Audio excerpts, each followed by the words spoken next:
Can I tell you something that happened to me last night? Yeah. Okay, I'm in bed at 1 in the morning. And this is a bad thing. I'm trying to work on this by not having my phone when I sleep. I'm sleeping and my phone is bzz, bzz, bzz, and I look at it, I do not have the number. I'm like, who is this? I answered, it's like, Judah? And I'm like, hello? It's blank, blank, blank. And she goes, hi. And I'm like half asleep and I'm like, Australian accent. I don't know. Who is? And I was like, I'm sorry, I still don't know who this is. She goes, the redhead. And I was like, COVID. You used to come over to my house during COVID. She goes, yeah, how have you been? I'm like, great. Like, what's up? She goes, I came back to Los Angeles and would love to see you. And then this is why it's hilarious.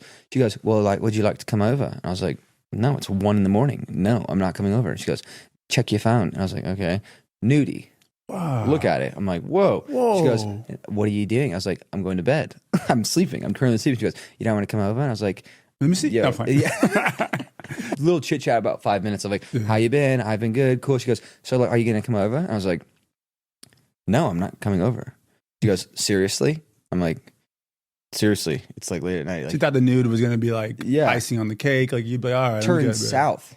No way. Like, seriously? You're not going to come over? I was like, no, I'm not coming over. It's 1 in the morning. She goes, really? I was like, what do you mean really? It's 1 in the morning. Yeah, I'm not coming over. And she goes, fuck you.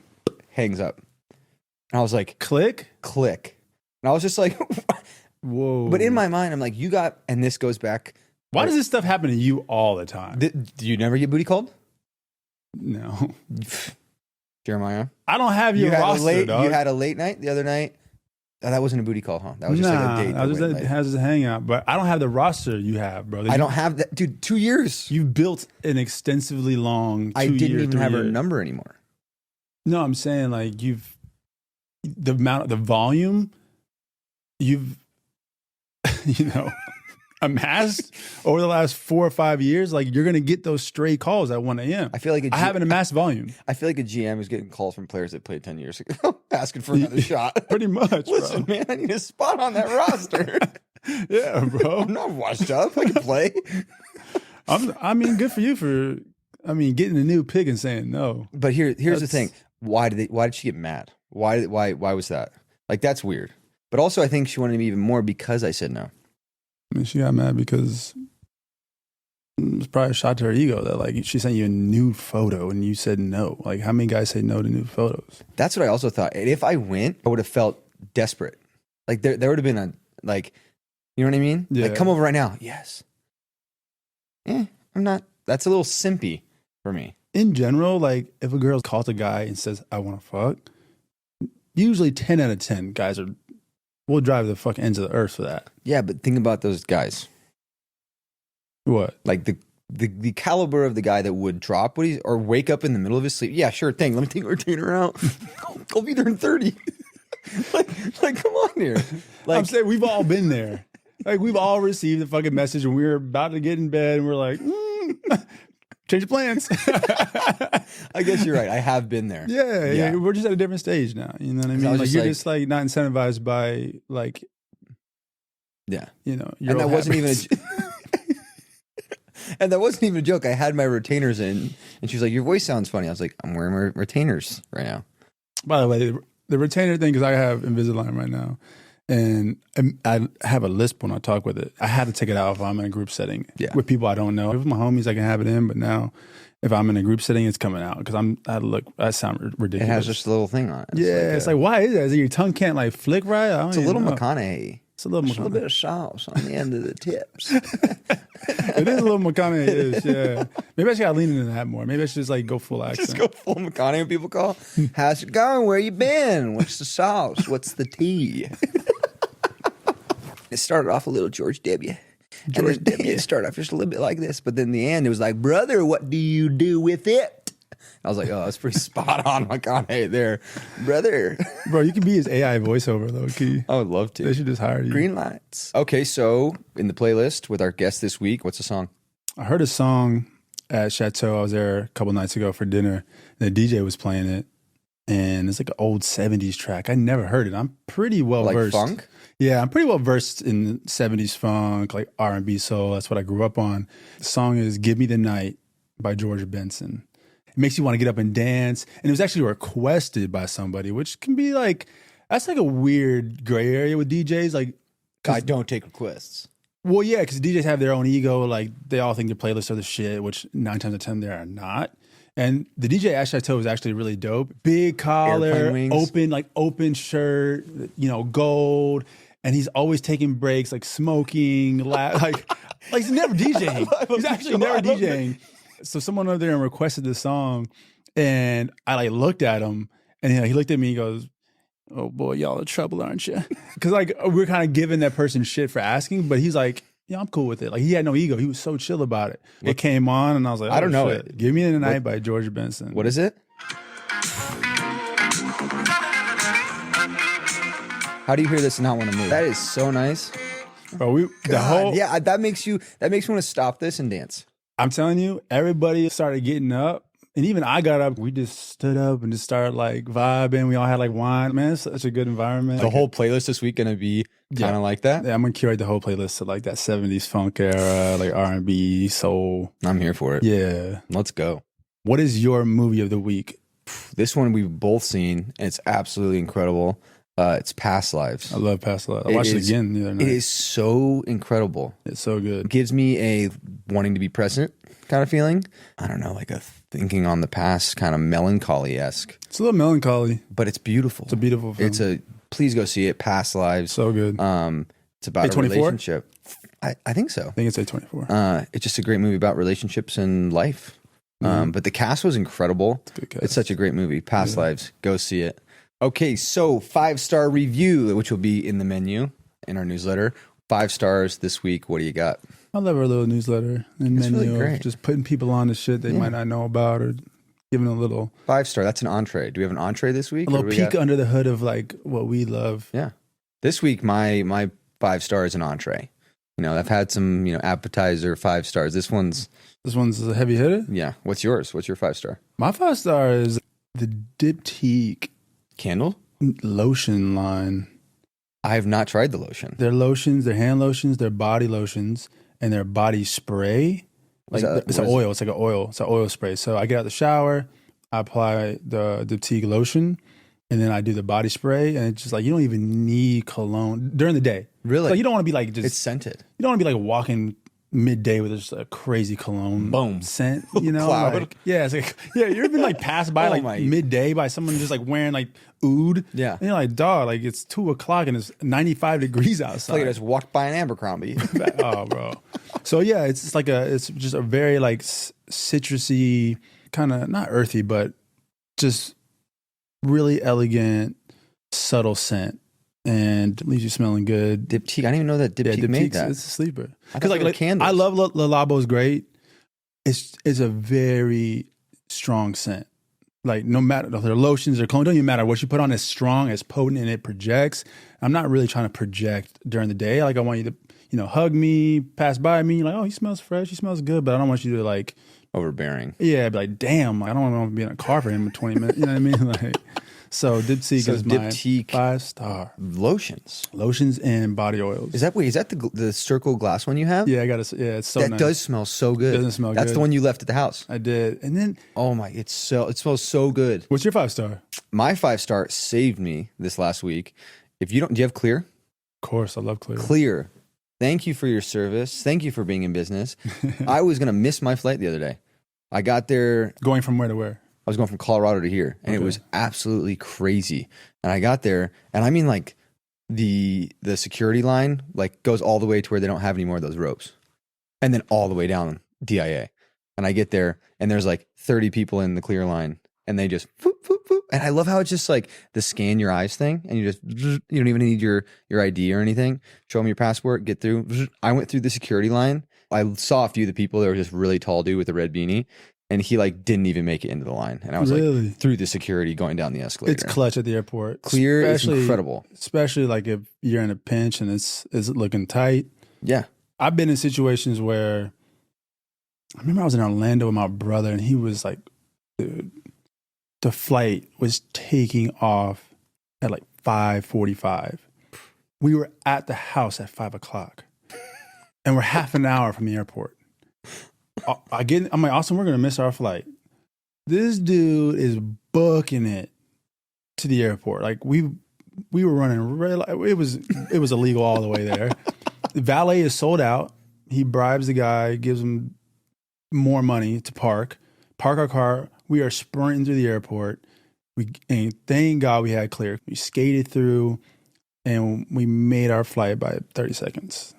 Thank you, Clear. Thank you, Clear. 5 stars. I'd give you 6 if I could. And this is not sponsored by Clear. That's we just love you, Clear. I love you guys. But we'll take a sponsorship. Sponsorship if you need us. I'll be using Clear for the rest of my life. Another 5 stars, our guest today.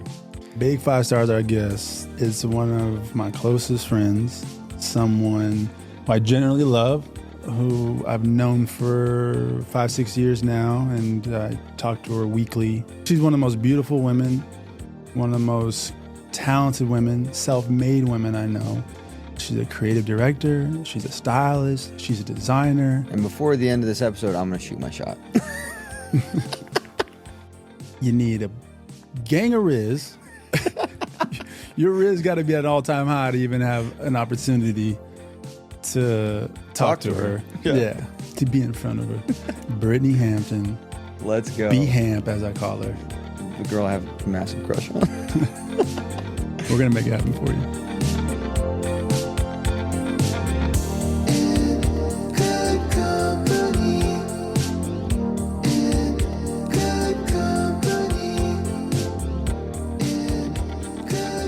You know that one artist that has a little grill that we both know? Does not look good. It's a solo tooth grill. Do you have any gold teeth? I do. Yeah, like caps? I have little caps. Yeah, I have one on the right side, one on the left side, or 2. Where'd you get them made And I at? have bottoms. Gold grills on Melrose or something like that. Yeah. I would rock 2 like silver canine ones. Yeah. Grills and braids. Grills and braids. Check in everyone for next season. He's going to be on the next tip drill video. Look for me summertime. I'm coming in hot. Dude, boy. next season we both show up with braids and grills. Welcome back to In Good Company. I'm dead. Thank you guys for having me. Yeah, Seriously. thank you. A lot of good things to get into. Yeah. Oh, yeah. So one of the things I want to know, because you're a stylist, what do you rate our styles? I will say when I walked in today, I was like, okay. You can be honest. I'm here. I'm here for it. Yeah. I'm here for it. Especially because like you're doing the stripes over checks today. I'm doing stripes. Okay. Always. Is that what we're doing? Always over checks. Okay. I mean, I feel like my family's been in some form of fashion with Adidas for like 10 plus years now. Yeah. So I'm just like committed to stripes. I love that. For now. What are we wearing today? We're wearing Vans. With Dickies and Levi's. I love that. I've always been a Vans girl too. I love them. Do you guys remember that music video back in the day? Like, got my Vans on, but they look like sneakers. Yeah, that was my ex-boyfriend. No way. Really? Mm-hmm. Wait, who is that? That was a song? Dude, are you kidding? Got my Vans on, but they look like sneakers. Hey, Got my Vans on, but they look like sneakers. That's how it went? How did you not know this? Is that like a West Coast song?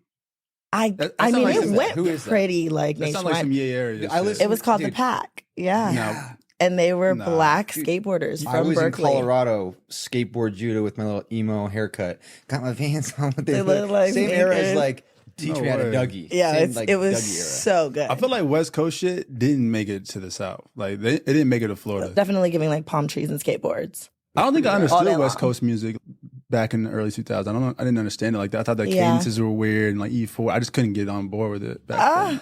Yeah. I have such an I appreciation get for it. it now. I mean, and history repeats itself, right? So, like, we were just talking about grills, and like, do you guys remember that Air Force One song that Nelly did back in the day? Bumping Like, in my that Air was Force like, Ones, big what? bump. Oh, yeah. And it's like Nike's still trying to bring them back, and they're like pushing Air Forces? Air Forces down our throats right now. And it's like, unless you're from New York, like, you're not respecting a Force One like that.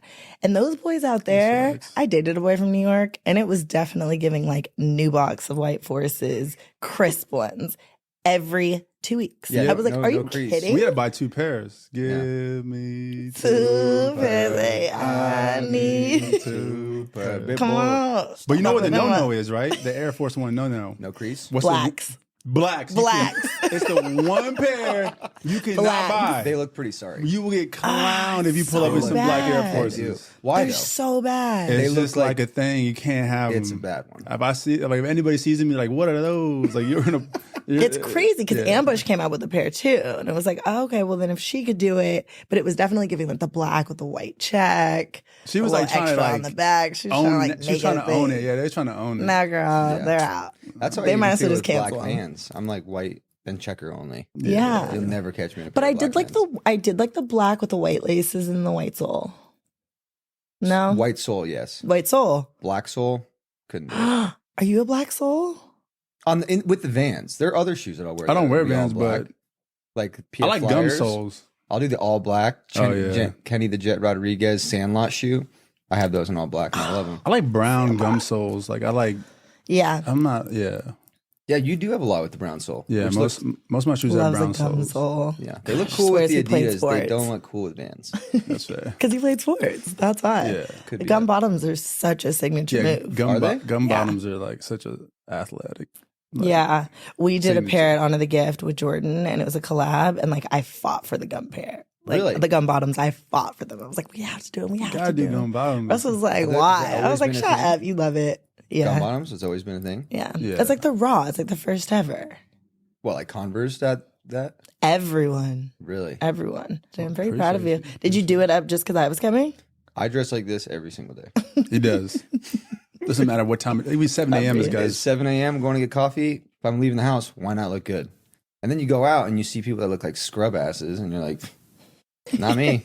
I'm gonna look good when I go get coffee or get a bagel. Yeah. Or... So yeah, I dress like this. I pretty much all do the time. appreciate the clean cut gentleman that you are. Thank you. Seriously, because listen, it's a territory thing, right? Within yourself. You're like, okay, how am I going to dress from head to toe? You're going to do the denim jacket. You're going to do the white tee, which is classic.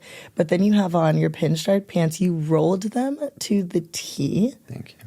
This fucking guy thinks he's Marlon Brando. Like he just walks fuck around it. channeling Paul Never Newman, confuse the Marlon size of your Brando. paycheck with the size of your talent. Okay. Okay. Guy's a born It's actor. Like, look at this guy. you know what it is? It's timeless, and we both agree It's with timeless. this. It's Like timeless. Brando, Newman, Steve McQueen. If you go look at all of their clothing, they wore like dress pants, jeans, nice pants with like white tees and sweaters. It's a timeless style. One of the things I wanted to ask you, being in the fashion world, I have a style that will never go out. But fashion is very this season, that season. Mm-hmm. There's stuff that comes out, and I'm like, how was anybody wearing this? And Yeah. in 20 years, they're going to be like, what was I thinking?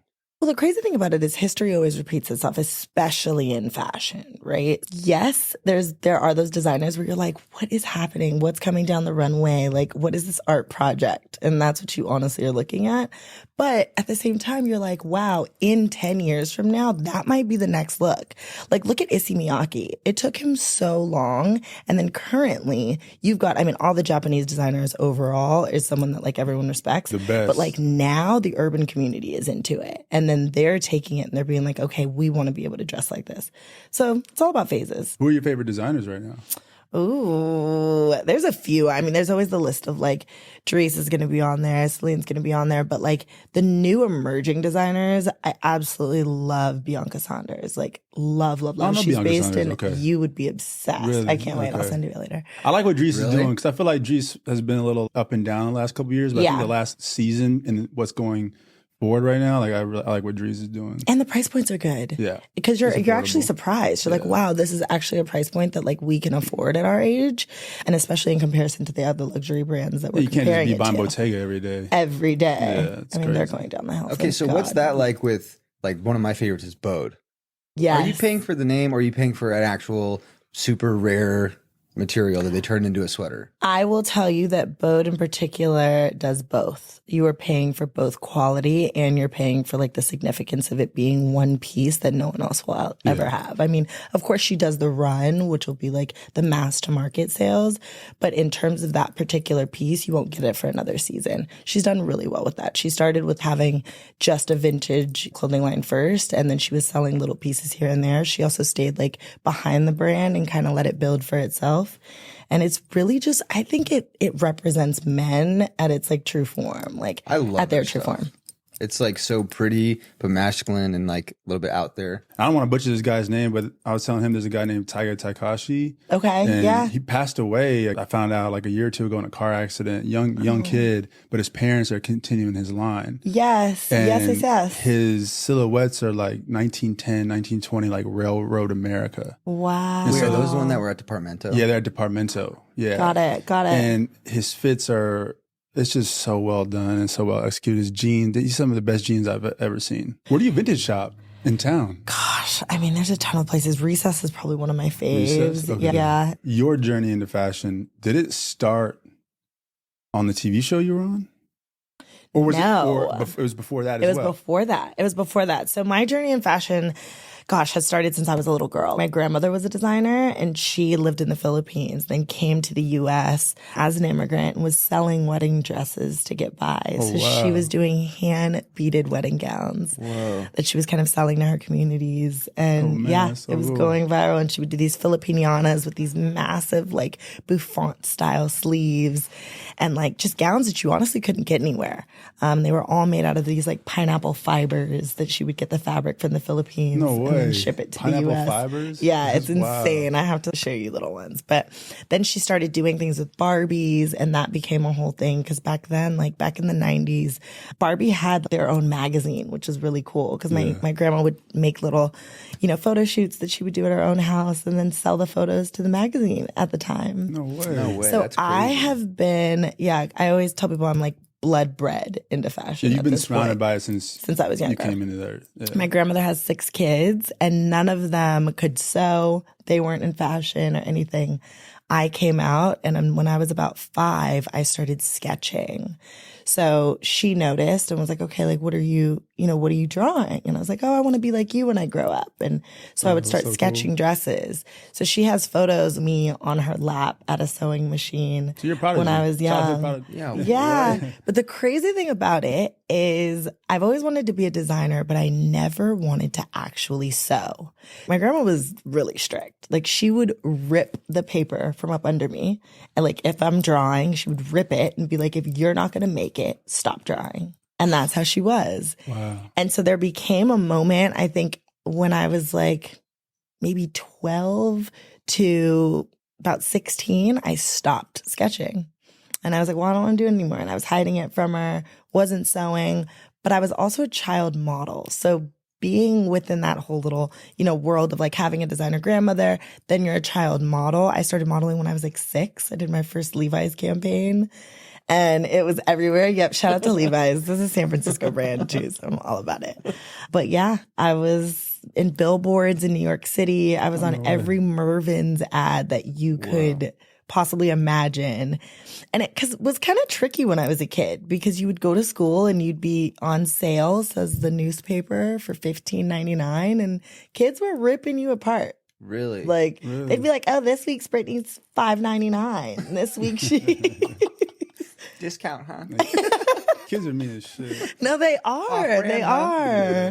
There was a moment too where I was just like, oh, I don't want to do this anymore. Your apprenticeship was basically like working with... Yes, which I absolutely loved. And so... What better way to learn? Right? Exactly. Yeah. Exactly. So I won't tell any other kid to do this, but I definitely lied on my first W-2. I was 15 at Banana Republic and wanted to work in retail. All my friends were doing it, so I was like, I want to do it. So I started working there for Christmas and was gift wrapping, working in the back stock room. My mom gets a check in the mail and she's like, you've lied. She's like, you cannot do this. Like, they're going to come for you, blah, blah, blah, blah, because I was too young. What are they going to do? I feel like you have to be 16 in California. She wasn't hyped like, okay, my girl's a hustler. Like, Yeah. No. Most people lie about their age in totally worse ways. Yeah. You got a job? You're working? How dare you? Exactly. So, obviously she let me keep the job. She was like, okay, like I won't say anything. And my first job was in Los Angeles as a Ford model junior agent. How was that? That was the other side. Great. Really? I loved it. I don't know what it was, but even when I was a kid, I was like, I want to be on the other side You're at Ford recruiting Models. So I was recruiting models for jobs. and booking through agents, having clients call in and I'm picking up the phone like old school, like picking it up. They want such and such. They want Emily Ratajkowski. They want this. And I took Emily Ratajkowski's first nude digitals. No way. They're still have somewhere on my those? computer. I was gonna... Was she already who she is now? Or No. was it like kind of No. like undiscovered somewhat? Undiscovered. New to the game. Yeah. Emily Who found her? Ratajkowski. Damn. Natalie Smith from Ford Models. She was the head of Ford. Thanks, Natalie. Y'all friends? Emily, if I see Emily out, I'll definitely say hi. But no, I cannot. Imagine finding her. Are we still single? I'm single. Single. Single, huh? Single. Very single. Got it. You haven't. I You don't think dove we've into had it, relationships real quick. You've been holding back. You haven't thrown me any lob with any friends yet. I'm not doing that. That's not my job. That's true. It's not. Because when they You break do that up, for me. I'll do it for you, Gina. Of course, you're such a you're gonna do it for me. great, You're gonna do it for your God-fearing bestie, huh? man. You're over gonna do it for here. your bestie, huh? Bestie. Hold on. Speaking of bestie, I want everyone to know how you guys met. Oh, exactly. Talk about bestie. How about either one could say it? How did you guys meet? Let's hear that. We have an interesting story. I was attending a birthday party of a friend of mine at Shore Bar down in Santa Monica by the Palisades. And I went by myself because, I don't know, nobody I knew him.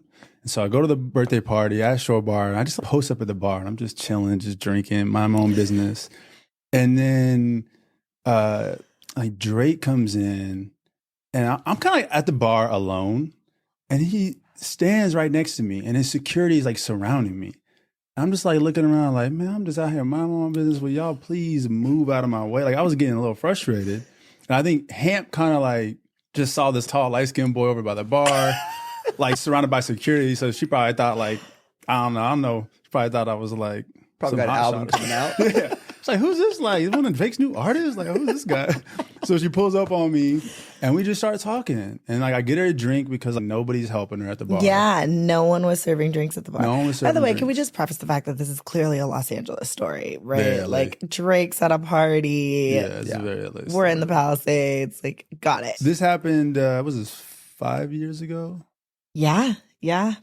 Pre-COVID, 2018. 2018. So 5 years ago is when I first met B-Hamp. Anyways, I get her a drink, and we just have the best conversation for like an hour and a half. Like we're just in our own world. We're not partaking in the party at all. Everyone's going super hard, like across across like the dance floor, like all those tables. I'm getting hot. Can you tell I'm getting hot? I'm kidding. And we just like, we hit it off, and then I don't ask for her number. He did not ask me I for didn't my ask number. for it. How'd that make you feel? It's so weird. I will say this. Men have this thing where it's like, okay, as a woman, you're already kind of like, I don't want to be the person to approach him, right? Yeah. He was at the bar. She kind of already did All that. my girlfriends wanted drinks. I've already done my part. Yeah, she's done her Like, part. I've walked up. I've started this conversation. We probably were talking for about an hour and a half. Yeah. You had a baseball cap on. You have that very, like, alluring. A mysterious vibe. Yeah. Let's say that. Yeah. Let's frame it that way. That sounds better. Okay, cute. We sound good. Anyways. Yeah, come on. Hype It me up, honestly Hamp. was like he disappeared in the night. Yeah. And I will give you this tidbit that he didn't necessarily know. When me and my girlfriend drove off, we saw him get into, which car were you driving? The Bentayga. Was I driving a Bottega? Yeah. Matt Gray. Oh, I was driving a Bottega. And I was like, Cash. oh, Wasn't mine. ladies, he's rich. No, definitely wasn't my Bottega. It was not my Bottega. I know, because Austin, I don't know where the hell Austin was at, my brother. But the It was gag his Bottega. is that I watched him pull off at valet and I was like, oh, bitch, we didn't even get his number. I was pissed. Okay, so you meet that night. Yeah, we meet that So night. we meet that night. Are we really telling this story? Oh no, yeah, Yeah. we got to get all the Yeah. way to. We gotta get it all the way. God. So I don't know. Was it a week later? Cannot.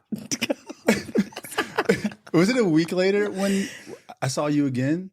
It had to have been. It had to have been like a week It later. was like a week or so later. And it was July 4th. It was July 4th. So I didn't have her number. She didn't have mine. I probably thought I'd never see her again because it was kind of, by chance. Yeah. Random party. Those encounters, you usually never bump You into that never person bump again. into that person again. Or like And, years down the road. Yeah, maybe, potentially. And so I think everybody's at the all-white party At Nobu. at Nobu. Down the street. Down the street. From Shorebro. Down the street from Shore Bar, which I didn't see her at this Nobu party. You were there? I was there. She was there. I was there, but like we were in our own different sections, worlds, whatever, our own different people. I didn't see her there. After the Nobu party, my brother and them wanted to go home. And I'm like, man, I'm not going home. Yeah, Like, we're lit. I'm lit. Like, What? so these fools went home. I went back to Shore Bar by myself again after a party like a loser. Lone wolf. I like stumble in there, and upstairs at Shore Bar is like more of like a private area, I guess. Yeah, yeah. And so I like walk upstairs. I am drunk, and I see B-Hamp with one of her good friends, Golden Barbie, Mm-hmm. Jasmine, and y'all are with Lewis. And she like gives me this look like, boy, you better come over here and say hello to me. So I go down, I sit down next to her. She introduced me to her friends. And me and her start talking for like 5-10 minutes. And then there's like this moment where it got quiet. You know that scene in the elevator of Drive when everything just like blacks out and they just look at each other and he just grabs her and kisses her? B-Hamp grabs my face and plants the craziest kiss on me. And we start making out at Shore Bar upstairs. Everyone's watching. Everyone's watching. She's kissing my face. I'm blown away. I got like Tweety birds over my head going like this. Like, I'm like, yo, this girl's rocking me right now at Shore Bar. Reminds you that both of us were like, we don't really just know randomly each other. kiss people like that. Like, I do not kiss. There's a lot of alcohol involved. That's a movie scene, though. I'm not like a kiss in public guy. If you're not my girl, I'm not just kissing strangers. And so I get her number. And I remember I'm like super hyped. I like say goodbye and I'm like going down the stairs. She didn't see this. I slip. I am like going down the stairs, like sliding down the fucking stairs. Like I'm just like, bro. I woke up the next morning, my ass and back were so fucking sore. Oh my god! I had like bruises. It was so bad. I was lit. I did not know that at all. That's crazy. I'm so glad you didn't see that. We might not have been friends after that. But remind you, we're at Shore Bar until about what time? Maybe 3, 4 in the morning? It's like 3:30 in the morning, yeah. Whoa. So then I go home. We exchange numbers Probably at both night. got home like 4 a.m. Yeah, and then I got on a plane Unbeknownst on a to PJ. me, she gets on a plane. Actually, we both got on PJs the next day. Private jets.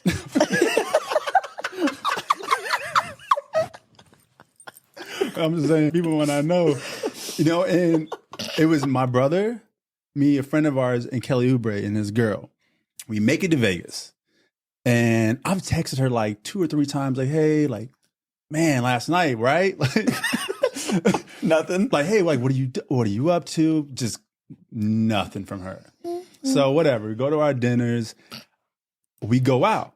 We go to nightclubs, me and my brother and some friends. I'm like, they're like taking us to the table. I'm ready for Vegas. I'm not texting you. He has no idea. PJ. The Wi-Fi's shit. And I have to go shopping because I didn't bring anything. Right. So they're taking us to the table. As we're getting seated, I look up and there's B-Hamp with 3 fucking dudes that I know that are athletes. And I look and she's just having a blast and she looks at me like terrified. She like looks at me in the eyes. I looked at him like I was in trouble. I was like, fuck. I'm like, wait a second. This girl literally just kissed me like I was like the man of her dreams the night before. And now she's out with some completely other dudes. And I know these dudes. And one of them was on our plane earlier. It was a hot girl summer in 2018. She had a full hot girl moment. But you were the man of her dreams. That's our story. That was our story. That's how. And we just got like mad tight after that. Because I gave her a lot of shit about it. Yeah, he did. I stepped to her like, yeah. He did. Like, okay. Did you go up to the table? Oh, yeah. Oh, yeah. Oh, yeah. I put up on her. Oh, my. How's that? And remind you, he's like here. So he's like in my face. Like, and I'm like, I'm so sorry. I like looked at her and I was like, that's what I did. Ass. I did say, sorry. She's like, sorry? Oh, like with like the maybe? She gave me like the emoji, like kind of shrug / sorry. Like, I'm just living my best life. That's so great. Wait, so after that, yeah, just became tight. You text him back, I assume? Yeah, she finally got back to me. That's so good. I think that night, I think you like walked away from me and I was like, wait. She's like, wait, I remember now. I remember. Yeah. And then I think ever since that moment, like our relationship has just continued to build. Like we're very, very close now. B-Hamp's, one of my closest friends, confidants, and no more makeout sessions. No more makeout sessions. No. Unless there's a lot of tequila involved. It's possible. It's possible. No. Yeah. Anything's possible. Thanks, KG. Everything. But yeah, so it's a pretty dope story, honestly. Yeah, it was a great story. What are the odds you both end up in Vegas? Because NBA Summer League starts the day after the July 4th. Mm-hmm. At that time, too, I was dressing Russell Westbrook. So that kind of led into like, okay, let's go to Summer League. A girlfriend of mine was dating a player, just end up on that bus. So how did you go from sewing with your grandmother to styling famous athletes? So to be honest with you, it was kind of a a huge pivot. I moved to New York at the end of 2019, which then I was starting my own clothing brand at the time and still styling Russell and a couple other athletes. And I really had my foot into menswear for whatever reason. I think that came from like Nickelodeon days and just styling like Big Time Rush, I guess was like my first boy group that I ever styled. And then I started working with Russell. So I've known Russell for a really long time. Through Diane von Furstenberg days, we met at Fashion Week. And so that was always just a connection that him and I have had. He then hired me to dress him as well as his wife for particular events. Russell Westbrook. So for particular events, parties, tunnel looks, and like Met Gala looks, it was always a really, really, really good time. I've always wondered this with athletes. Do you do the tunnel outfits? I've done some. Let me tell you this. Athletes in particular have their own styles, right? Russell Westbrook never came out and was like, Brittany Hampton's my stylist. That's not what they do. They like to take their own credits for that, and that's fine. But there were times that I would like put together looks for his closet, and then half the time it's like you think that there's a particular look that he's coming out in, and no, he switched out the shoes, the jacket, tucked in the shirt, done whatever. And I'm not even just calling out Russ, I'm calling out all of them. I'm like, guys, stick with what your stylist knows. Yeah. So they take what a stylist gives them and then kind of do their own thing with it? Exactly. Is it hard at times everyone has like, some people have a very eclectic style where you're like, how do I style this person? I mean, Russell does. Oh, yeah. Notorious for it. Oh, yeah. Yeah. Really? Russell's very stubborn in that sense, but he knows how to style. So I couldn't even blame him. A lot of the times I'd be like, yo, you did that. And he also has 3 kids. So it's like, he would tell me sometimes like, yo, you're going to be so pissed at me, but my kid switched my shoes. Or like, no, I really wanted me to wear this shirt. And like, what am I going to do? Really get mad about that? Like, no. That's a particular thing that he wants to do. And let's not like Russell knows style. I mean, he's been doing it since he was one of the first in the gate to really walk through the tunnel and the looks that he was wearing. And some of them, a lot of people called him outrageous looks. And you met Russell through DVF? Yeah. Yeah. We met during Fashion Week at the time. Yeah. And wait, because I want to back up even further. Okay. How did you get onto the DVF show? So the DVF show was on E. So from Ford Models, I was a junior booker. One day, an agent, Natalie Smith, Emily Ratajkowski's agent, looked across from me and was like, hey, Nickelodeon is looking for a stylist this weekend. Are you available? And I was like, wait, to do what? I was like, I've never styled before. And she's on the phone with them. And she's like, yeah. We have a girl, Brittany Hampton. You know, she's going to be great. How much is the rate? And she's booking me like she's my agent. Dope. She was also the biggest bitch in the world. We can go back to that story one day. But she would walk in every single day, not say a word to me. And then one day, I didn't say a word back. I was the front desk reception girl. And I was a junior booker, so I was at the front desk.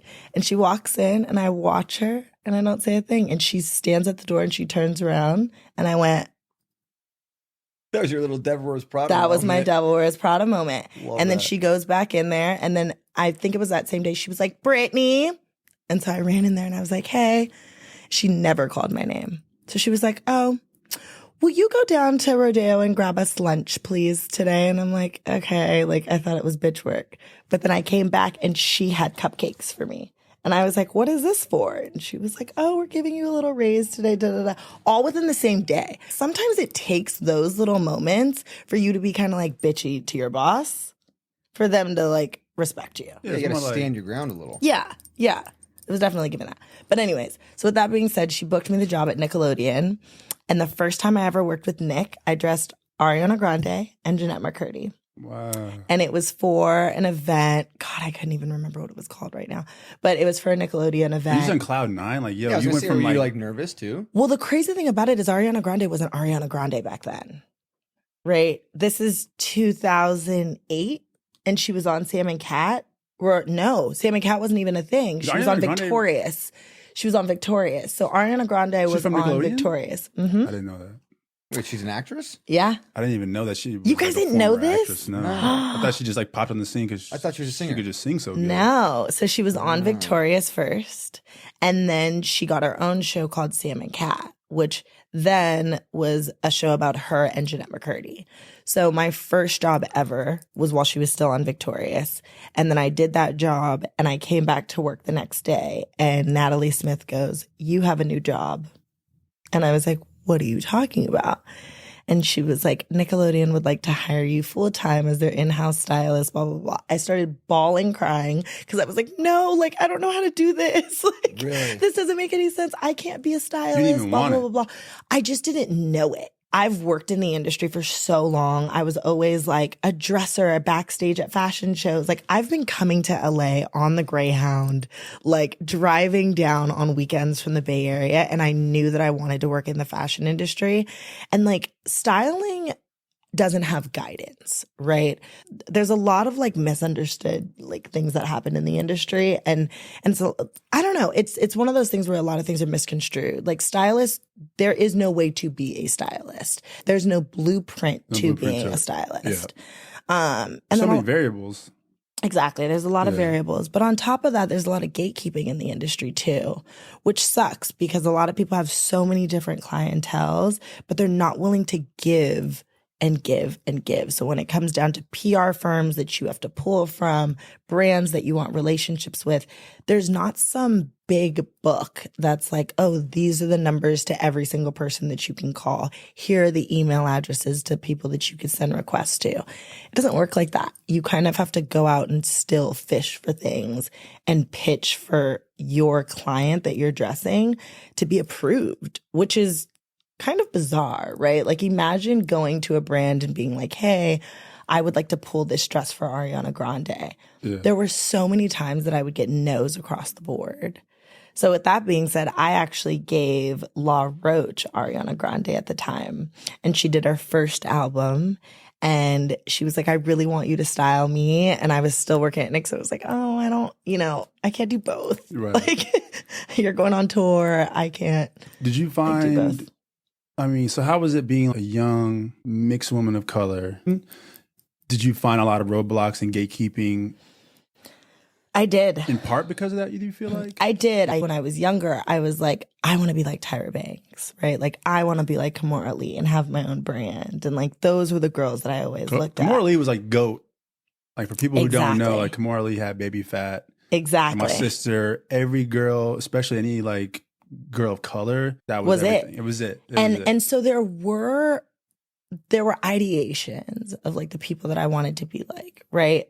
But then there was never like the rules of how to get there because they kept all of that from us. And so even when it came down to working in the industry at first, I felt like they were very welcoming. Like Viacom, MTV Networks, and Nickelodeon were like, we want you here. I was young. I was 21, 22. The kids loved me. Very they were inclusive, begging for very me. Open. Yeah. And so it was a relationship that was new and fresh. And I created like the Nickelodeon closet. So that was good. But the only person that I knew at that time that was the head stylist of literally everyone was June Ambrose. And it was like, I want to be just like her. Like she was dressing Jay-Z at the time. Like she was doing everyone. Jay-Z, Nas, Khalees, like everyone that you could think of. And it was just like, this is who I want to be like. So with that being said, I did that. Then House of DVF came right after I left Nickelodeon. They called you or you like? Yes. Okay. So there were all these flyers everywhere. Because I went to FITM, I would also get all these emails. Diane von Furstenberg is doing a reality TV show. Diane von Furstenberg, anyone who knows fashion knows that she created the wrap dress, right? She was a princess. Yeah, wrap dress. Belgium. You're like, yeah, I have one. Well, think about it like this. Your robe, any male robe that you have, right? So she took like that type of silhouette and then turned it into a dress. Everyone on the East Coast, like you can't go to New York without seeing a woman in business in a DVF wrap dress. Really? That's just who she was. When I heard this, I used to shop at the DVF store that was on Melrose. The manager at the store called me and was like, hey, Brittany, like I know you always, pool here, blah, blah, blah, blah. DVF is having a reality show. You should sign up for it. I was like, no. Like, I hate the word reality TV. No. Plus, at that time, I came from Nickelodeon. So I'm coming from like real television and film. I'm not coming into reality TV spaces. Yeah. So I got another call from FITM. They said the same thing from my old advisor because I did my entry project into FITM with DVF. That's like my main thing. I got another call. And I was on the phone with my cousin at the time. And I was like, I think it was Skype back then because we didn't have Facebook. So I was on Skype. And I was like, if I get one more fucking email about this DVF show, like I'm going to lose it. And my cousin was like, what DVF show? She's sitting there Googling it. She's like, oh, DVF has a reality show. She puts me in an application. She applies for me to be on the show. Whoa. Pissed. I get a call the next morning from the producers. They're like, hey, Brittany, we got your application for the House of DVF. So I'm like, what are you talking about? And we all know, we live in Los Angeles. Producers love a cunty little bitchy girl on the other line. So they're like, no. Like, we want you to come in. And I'm like, I'm not coming in. Click. They call back. And it's another woman on the phone. She's like, hey, Brittany. And I sat there and I was just like, yo, they do not take no for an answer. Fine. I will go in for one casting. Sat in front of 7 producers. They were pissed. Like, they loved me so much. And it just was one of those things where I was sitting there like, oh, they're going to pick me. They're going to pick me. They're going to pick me. You already knew. I ate it up. Yeah, like, they asked me in the interview, they were just like, oh, like, are you currently in a relationship? I was like, next question. They were like, yeah, we need her on television. That's like the opposite of desperation when you're like, I not only do I not want it, I'm not doing it. Neither. I'm like, not. Oh, how much? Yeah. How much is it? I'm not BHAM's giving them like nothing, and they're like, yes, we need her. We want her. That's how it feels being a guy sometimes. I'm not interested. Just so fall in love with them. Right. So I was on DVF, the House of DVF, which was on E! And it was a competition series between 13 girls. And I won it. And so that has kind of like been my pivot in terms of like my career within the fashion industry and like living in New York for a time. And then, I met Russell. And honestly, our relationship has always been cool. He was, good friends with a group of my friends that I had at the time, and finally decided to call me to ask if I wanted to be a part of his brand, Honor the Gift. And I was like, nah, I don't do menswear. And he's like, yeah, you do. Like, same girl, by the way. I'm like, it was a life-changing experience then. DVF. It was. It was. Something you didn't even want to do ended up being something that really helped, like. Oh, yeah. And what was winning? What did winning do? So winning was to become her brand ambassador, which then I got to travel around the world, which I had never done. I didn't even have a passport at the time. I was a little girl from San Francisco without a passport. And Diane von Furstenberg herself would just take me from city to city to city, country to country, all over the world. It was crazy because back then, brand ambassadors weren't like a thing, right? So that was like, imagine bloggers at the time that were then taken and then catapulted into their next whatever, title that they wanted to give them. So brand ambassadors became a representation of the brand. So basically I was like a well-known TV known model. So we were going everywhere from like Singapore to the Philippines to Thailand to Dubai. And I had to host the first ever fashion week there. And It was really cool. And then on top of that, I did correspondent work for E! So I was doing like the fashion police segments online and going to the Met Gala, doing the Oscars. Like, so you're growing your network, you get your thrown connections. In. Yeah. And it was a great pivot. It was a phenomenal pivot. I would never take it back. The most fun, cool thing you could possibly experience in that. Yeah. Did you, like he was saying, did you have like whoa, these are my dreams coming true in front of my eyes? Oh, yeah. Are you able to realize that in the moment? Or is that something you look back on now? Like, man, like I really lived that. It was definitely one of those, like, I lived it. Probably should have did a little bit more. Isn't that always the case? Like, be more productive? Is that what you mean? Or what? Yeah. When you're in that light, you get a little scared, right? You're afraid to kind of dip your toe into that pond. And so there were a lot of opportunities that would come my way that I kind of was just like, no, I don't know if that's the right time. Like, even when it came down to season 2 of House of DVF, they were very much like, this should be Brittany's series. We'll follow her around the world. Whoa. We'll dive into her personal life, into her personal relationship. I was dating an NFL player at the time. And it was like, no. Yeah. A little too intrusive. Yeah. Right? Like, you got to. Could I have been like the new Kim? Probably. You would be. Seriously, you'd have your own $3 billion skincare line. Yeah, tell me about it. Your skin looks great, by the way. Probably should have said yes. Thank you. Skin. Well, rejection is protection. Rejection is protection. But I do feel like we currently only live one life, And so it's like I would have rathered make those choices and then be able to like recant them if I wanted to. Yeah. But I mean, hey, there's always now, right? There's like probably like, I don't know, millions and millions of girls that wanted to be on that show. Yes. Let alone win the show. Yeah. And then just, I'm going to travel the world working in fashion, doing the thing that I love. Yes. I definitely have gained a lot of my followers from Getting paid. that. Yeah. You got paid to do it. I did. That's and crazy. there aren't a lot of brands that do that now. Like there are brand ambassadors for different companies right now, but they're not taking that same initiative to like take one girl, change their life, or girl or boy, change their life, and then create something out of it. Like I got to design a collection with DVF. I got to, style a runway show. I got to promote the brand on every level and be like the spokesgirl for the brand up until the next girl won. Can I ask a question? When you're styling celebrities, athletes, etc., and you say pulling, you're going to major designer stores, and are you renting the clothes? Are like the celebrities buying them and then like keeping them, or they're like on a like consignment? They give them to you and you bring them back, and then they sell them to somebody on the street. That is correct. They are selling them to someone on the street. That's cool. So you could They want the look. absolutely be wearing Something that's something that someone's worn on the runway. Really? And they gave it back. Yeah. Because everyone gets some out of it, right? The celebrity or athlete or whomever, talent, gets to look super sharp on the runway. Meanwhile, the brand gets that exposure. Exactly. So let's pivot to like dressing athletes, right? So dressing athletes in particular, a lot of the times athletes want shoppers. They don't want stylists because they have, they have a full, whether it's 91 games for a season, et cetera. Like they have a committed closet that they need. They can't rent clothes also because of their sizing and frames. Like they're massive humans. For example, it's like someone like Judah, yes, I could go to a designer and pull actual samples, which might be their samples that they're just willing to gift, / could be like their reference samples that they're using for runways. But like you, for example, I couldn't do that. I would have to buy off the rack. So yes, if you ended up wearing it to an event, I would then have to charge you for it because the stores don't want that item back. But there's a lot of shady stylists out there in the world. Wait a minute. So if I know people who bought it, worn it, brought it back. Brought it back. Really? Tag still on it. So do any of the companies give stuff to athletes for free?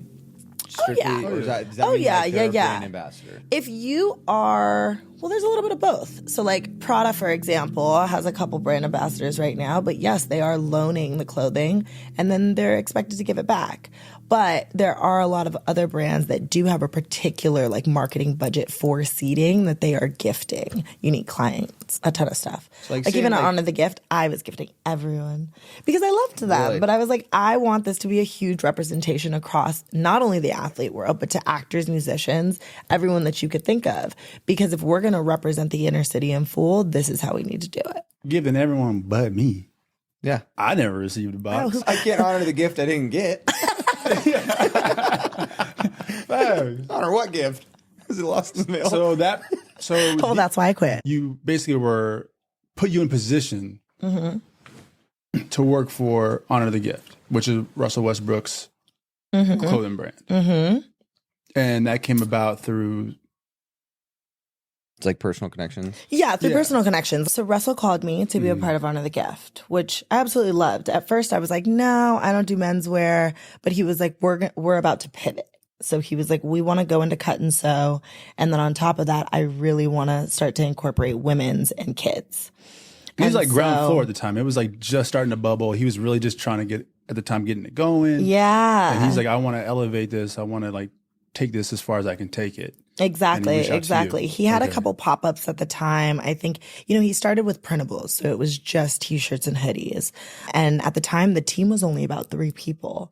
And he had a phenomenal graphic artist, David Smith, who I love and has created the full like imprint of the brand. And then they kind of were like, all right, we're ready to grow. So we went from a team of 3 to a team of 7 that ended up, being like, we included a full e-com site. It was going to be not only direct to consumer, but then we brought in a wholesale team. They're now in over 200 doors worldwide. And then I brought in women's and kids department. So we started with women's thinking that it was going to be like a really small collection. He was like, oh, we'll try it first. Maybe we'll, start it next year.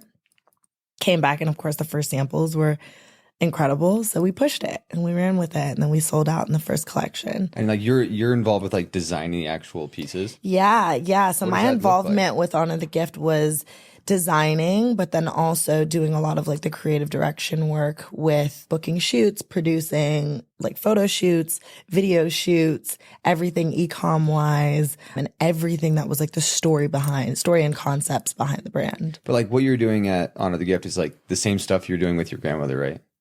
Yeah. Was that like the first time in your designing where you were like, Right. all this, the cutting and the sewing? Was that the first time you were like, oh, I've done this? It's like full circle moment. Yes, Like, and it was definitely a full circle moment for me. I don't think I've ever recognized that. Thank you. That's exactly what it was. And to be quite honest, like that's one of the reasons why I left the brand wasn't because, there was beef. It was mainly because it was like, wow, if I can do this for any other brand, I should be able to do it for myself. Absolutely. Because especially when I've been able to do it for myself at such a young age. And now it's understanding the company in full, right? It's designing it, yes, and then building the proper team of designers to kind of help you push that vision through, and the production managers, et cetera. And then you can take your idea and like create the full concept and the marketing assets. And you guys operated completely independent, right? Like, oh, yeah. No backing by LVMH or any other No big house? backing, no, at all. It was all Russell. There has to be a lot of like roadblocks and challenges with that, right? Even for as big as Russell is. Yeah, and especially when it comes down to like Russell's vision, right? Like his vision through and through was like he wants this brand to be his brand, but then also be at the level of any others that were there, whether it was the Rudes, the Fear of Gods. Yeah. And he knew that like that's what he wanted to pivot into. So yes, he completely funded it on his own. He still does. Amazing. Doesn't have a partner with him in that. I'm sure they're looking.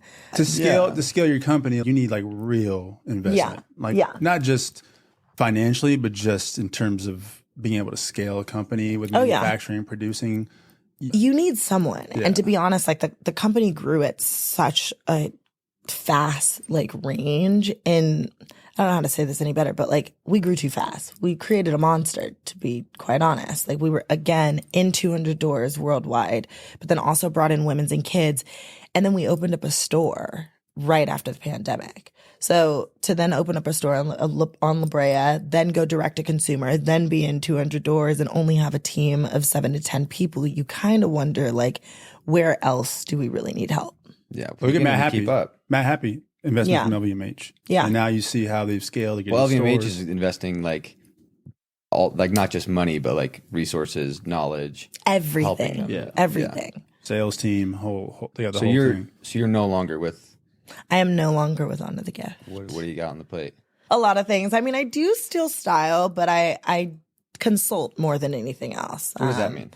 So I can consult in terms of like image consulting work. So like I'll do closet work and I will do campaigns. I've done some StockX stuff, some Jordan brand stuff, some Nike things. But in terms of styling, I think I'm ready to hang up my little, hang up my coat, like La Roche would say. Well, you don't want to style me? Of course I'll style you. Before we hang it up, have there been a celebrity or a talent that you've worked with where you kind of like pinch yourself, like Zendaya, for example, like someone that, we all have our moments like, damn, like this is really happening. Like this is someone I love watching or seeing or listening to. You know what's crazy? Because I've been styling since I was, 16, 17, it is incredible to see where these young girls have gone and how they've pivoted across the world. Like young Hollywood is no longer young Hollywood, right? It's like they are who they are.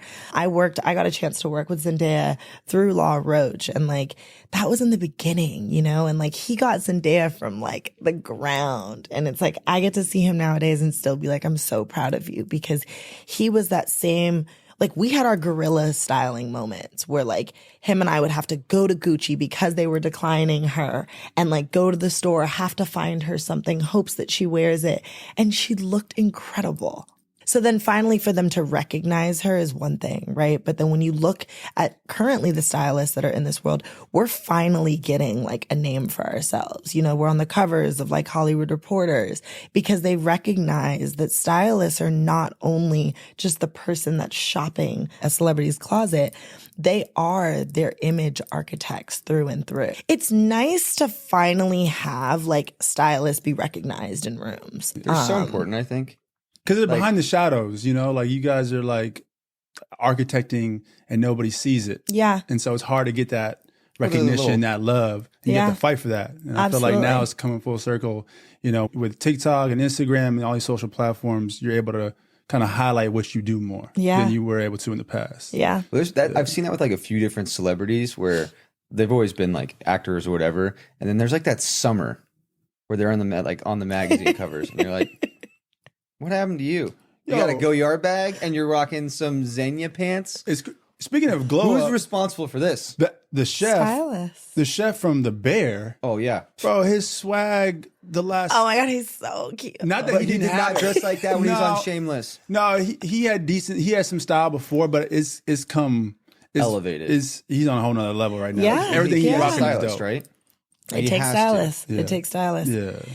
It takes the creative director of the team to truly create that image. Like, you know, whether that's Meg Thee Stallion, who currently has one, or like Cardi B, who has Colin. Like, there are the people that are molding these girls and guys to be exactly who they should be. That's dope. How do you attack different people with different personas and different, I don't know, identities? How do you like take what you have in your style, know theirs, and like work together with that? Well, we definitely grow your stems through your roots, right? And that's something that we all do. Like, we want to get to know you. We don't want you to not feel comfortable in the clothing that you wear, because if you don't feel comfortable, it's obvious. I'm one of those girls that I'm definitely like, if I'm dressing a woman and I'm like, okay, which earrings? And she's like, I don't know. I don't have time. Like, pick. No, because I need you to love which earrings you're going to put on. Like, that's just who I am. There's a lot of stylists that are like that too. And there's a level of trust too. Because sometimes you might not want to put it on and you might not feel comfortable, at least initially, until you put it on. Yeah. And then you see it in the mirror and you're like, wait a second, I look fly as hell. Yeah. And it's like, she was right. You got to trust your stylist. You got to trust that they have your best interests. Yeah. Because there's been some I've looked at, like, that ain't for me. That ain't my style. And then like I'll get kind of like pushed into putting it on. And I'm like, oh, wait, shit, this looks great. Yeah. You know? So there's those moments too. And there's the teams that have to understand too, like, just like you're saying, right? Like, how do I necessarily know what I'm picking? I'm more than likely, if you're telling me you have one event that you want to go to, just one, for that one event, I'm pulling you 3 racks of clothing. Really? 3 racks. Holy cow. And then we're narrowing down 20 looks that narrow down to 10 looks that narrow down to 1. So it's like that type of, we're not just doing it to do it. We're doing it to make sure that you feel comfortable in what you're wearing before you go outside and have to present that. Because you don't just represent yourself, you represent me. It's literally that mood board that you guys are creating for your next photo shoot. It's that fully concepted into like, okay, let's do this for a month long / a season long. And we're going to get a commitment from each and every single brand. We're going to shop that particular look, those particular color palettes. And then that way you have a closet that you're building. Budgets do matter. In what do you mean by that? I've had clients back in the day who don't necessarily have the budget. So then it's like, okay, well, you can't expect to have designer wardrobe head to toe, and you want a particular look, but you're not willing to front the budget, right? Can you give me an example it's of a budget? Like, what's a budget? I mean, it depends on what it is that you're going for, right? So What's the highest you've worked with? The highest I've worked with was probably Russell, and the highest I've probably worked with, he would have like an in-season $150,000 to $200,000 budget for that particular season. It's like For one 200,000 for the One season. 78 games. Yes. I feel like You guys have both But I feel butchered like- the amount of games in the NBA. You said 91. I He said 91. 82. How many are there again? 82. close enough. In season How many is in tournament, NFL? don't No, watch not NFL. 16 anymore. 18 now. Oh. I watch said, football. why did I say 91? Are there extra games that I count pre? You might have counted pre, post, I don't know. Wait, so with like Don't post that. styling for like that season or whatever, Yeah. do they ever wear that stuff again? Like Yes. that 200,000 is it Yes. like It's recyclable. Is it? You can rewear stuff. Listen, I know stylists that literally are like, I'm cleaning out closets every month. But then I also know ones that are like, oh my God, like my client will not clean out his closet. So like I'll be like a just Jack depends. Black where he's like his scene at LAX in like the same shirt. Yeah. Oh, Judah's Yeah. scene in that Harley shirt There's nothing yet wrong with again. that. If you had to style any historical figure Anyone. or fictional character, who would it be? mm, And this is a question Judah prompted. No, of course he it came up is. with. Of course it is. This We isn't- love this. Yeah, Jeremiah couldn't come up with that creativity. I couldn't come up with that. I am gonna say Cleopatra. What are you Is that throwing around? Bob? No, that's a great answer. I mean, I don't know what I would necessarily put her in. I still think that I would, again, stay true to her roots, right? Know where she came from, be able to pivot that. So whether it's like all those crazy, like dramatic, like jewels and everything that she could have possibly worn, I would do that times 1,000. I would probably put her in something super sexy, even if she's 1,000 years old. I would not care. I'd be like, she's going to be dripping in this low cut J-Lo looking dress. Yeah. And just be Cleopatra would be cool. decked in feathers. Yeah. What would you want to do, Judith? If you had to style somebody If I could style anyone in history with my style, with your style, I'll tell you what, Moses would look pretty sweet in some Levi's part in that Red Sea. you're going biblical. You're going Moses. You're going way back. I mean, dude, if we're going to style someone throughout He history. said styling Levi's parting the Red Sea is comedy. That's straight. It'd be so rad. Like, imagine Joseph in the colored raincoat, right? But Yeah. like a bowed one. Yeah. Be pretty set. I mean, Yeah, basically pretty Brad lit. Pitt with long hair. That'd be pretty lit. Who would you? Who would you? Like Einstein. You kind of do the sweaters and the loafer vibe. You know, I'm into that. I think like swagging out Einstein. Like, What would you throw him in? I don't know. There's some. I don't know why I'm even saying Einstein. I just can see the dude's like swagged out. He's like mad smart mathematician. Like, in some drip. For some reason, I just Real pictured professor Einstein. like. Professor. That's what I'm saying. I just Real pictured professor him like. in Departamento with like that red puffer jacket. Departamento got some wild. Departamento got some wild shit. In They there. do. I love it in there. They It's do. probably my favorite store in LA to shop at. It's in terms of great. like for designers and because they have a lot of boutique brands you just can't find anywhere They do. else. Yeah. They do. Have you done Terminal 27 yet? My boy owns it. I haven't been. Really? Yeah. You know we gotta Mason? talk offline. Nope. All right, I'll introduce you to him. Love. He's a really good dude. Since you're exit from Honor the Gift, you're working on your own line. I am, man. Are you able to disclose the name of it yet? Where we at in the Where we at? Yes. Where we yes, at? yes. I am designing my own brand. Okay. It's been around since 2018, so I've honestly just picked it back up. It is called Color by Virtue, Color by Virtue. Love that. and it is men's and women's, but it is going to be like small capsule collections. So Are you I'm looking doing- forward to it because my last capsule collection that everyone knew, I did a women's line for Amazon, and I had a collaboration with Amazon The Drop, and that did incredible. Like, What does that mean? Like is that Collab. limited release? No, you said Capsule. yeah. What does that mean? the capsule collection will be like a small collection. So And it then won't done forever. necessarily be, no, it'll keep coming per season, but I won't like hit a retail calendar. So it won't necessarily be like spring, summer, fall, et cetera, et cetera. It'll be like drop 1, drop 2, drop 3. And that is mainly because of the oversaturation of the market right now. Like everyone in the world wants to be designers, but I really want Color by Virtue to kind of live within its virtue. Like I think that like my main goal is to give back to students that are looking to design. So a portion of the profits will go to them and design schools because sadly enough, FIDM is like starting to go down and a lot of schools are. I think that trade schools are something that we're all going to miss eventually because the artists are flourishing, but then a lot of people just feel like they don't have to go to school. Yeah, and this has been such a historical time for people of color in fashion. Yes. When you look at how many Yes. brands there are across men and women, you know, what you're doing, you got Sammy. Yeah. You know, you have Wales Bonner. Yeah. You know, there's it's a just- lot of us. It's really dope. You got Tremaine over at Denim Tears. Yeah. You got Jerry Yeah. Lorenzo, Fear of God, you know. You Ye, got obviously, Rudy, is Ye. Rudy. Yeah. Pharrell's got Cactus Plant Flea Market. He's Louis Vuitton now. Yeah. Virgil kind of like was the first real breakthrough, would you say? Yeah, I would say that for the Black community in particular, it was nice for us to finally have recognition. Now, I will say that women are still dealing with an issue now where, especially like women of color, where there aren't a lot of creative directors at the heads of these brands that are females. And it's kind of sad because you recognize that they are making women apparel. So Yeah. it's like, why would you not have women at the head of these brands 100%. unless they are starting their own brands? So we're I wouldn't be hoping to move the surprised if needle in someone that gives the sense. keys to Wales.